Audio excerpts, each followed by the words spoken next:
Hello, my name is Alan Dewey, and I'm the Product Marketing Manager for the 475 Field Communicator, working out of Emerson's Asset Optimization Division in Minnesota. There's been a lot of talk recently about human-centered design, and a lot of these techniques have been applied to AMS Device Manager and Delta V and resulted in some tremendous advances in the usability of the interfaces on those products. Still, many of our customers often need to go out into the field with an intrinsically safe handheld with a lot smaller screen, a lot simpler keyboard, and it's very challenging for them to deal with a myriad of information that comes from these smart field devices.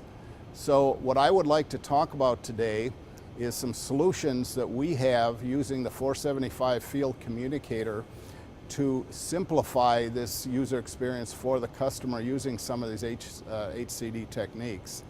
I'm going to do this primarily by demonstrating these things on the 475 Field Communicator. And the first thing I would like to show you is actually on this 475 how we have kind of borrowed from the consumer electronics field and developed an icon-based user interface.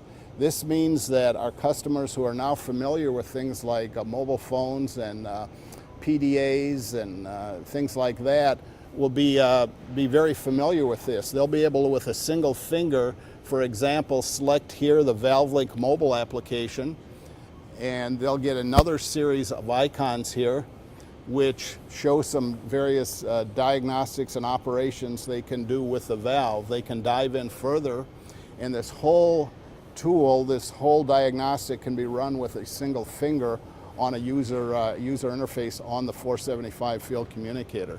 So that is basically the icon-based user interface that we're introducing in January of 2011 for the 475.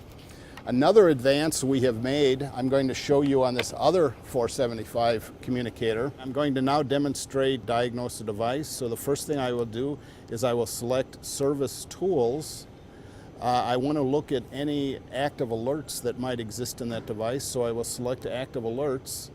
I will see that there is a screen that says No Pressure Module updates or No Temperature updates. So I'm going to select Sensor Module, No Sensor Module updates. And I have two choices. I can get a description of the failure, or I can look at a picture showing me the failure. I'll first get a picture, look at a description, and it shows me the problem, and it has a couple recommended actions I can take. If I'm not familiar with this device, I can, and want to see what it's actually referring to, I can finish this, and I can look at a diagram that will show me a picture of the device, and it will actually point to where the actual problems are. So that's basically just a quick overview of a couple new features we're introducing with the 475, and we really believe that the consistency we're achieving designing these displays is going to make the user interface much simpler for the customer. Thank you very much for your time.